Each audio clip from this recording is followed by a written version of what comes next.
Hello friends, welcome to learn English with Shafiq.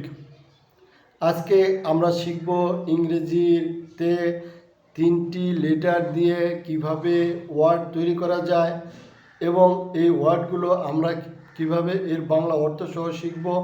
আর আমরা এই ওয়ার্ডগুলো প্রতিদিনই বিভিন্নভাবে ব্যবহার করি, তাই ওয়ার্ডগুলো শেখা কিন্তু আমাদের জন্য খুবই গুরুত্বপূর্ণ। আপনারা কিন্তু এই ভিডিওটি বারবার দেখবেন এবং এই ভিডিওটি ভালো করে আপনারা বেশি বেশি প্র্যাকটিস করবেন।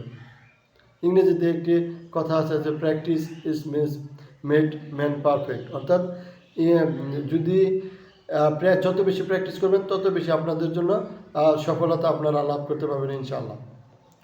আমরা তাহলে আমাদের ক্লাসটি এখনই শুরু করে দিই। যেরকম রান, RUN, রান অর্থ দৌড়ানো, RUN রান, রান অর্থ দৌড়ানো। SIT সিট, সিট অর্থ বসা, SIT সিট, সিট অর্থ বসা। EAT ইট, ইট অর্থ খাওয়া, EAT ইট অর্থ খাওয়া।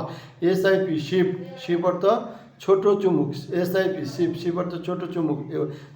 WIN উইন, উইন অর্থ জয়ী হওয়া, WIN উইন, উইন অর্থ জয়ী হওয়া, WIN উইন, উইন অর্থ জয়ী হওয়া। FUN ফান, ফান অর্থ আনন্দ বা মজা করা, FUN ফান অর্থ আনন্দ বা মজা করা। তারপর RED রেড, রেড অর্থ লাল, RED রেড, রেড অর্থ লাল।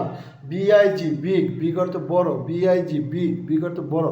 HOT হট, হট অর্থ গরম, HOT হট, হট অর্থ গরম। WET ওয়েট, ওয়েট, ওয়েট অর্থ ভেজা, WET ওয়েট, ওয়েট অর্থ ভেজা। এই ওয়ার্ডগুলো কিন্তু আমরা বিভিন্নভাবে ব্যবহার করে থাকি, কাজেই আমরা কিন্তু এই ওয়ার্ডগুলো বেশি বেশি প্র্যাকটিস করব। তো আপনাদের সাথে আবারও দেখা হবে নতুন কোনো ভিডিও নিয়ে।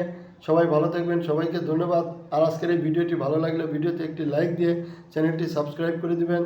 আসসালামু আলাইকুম।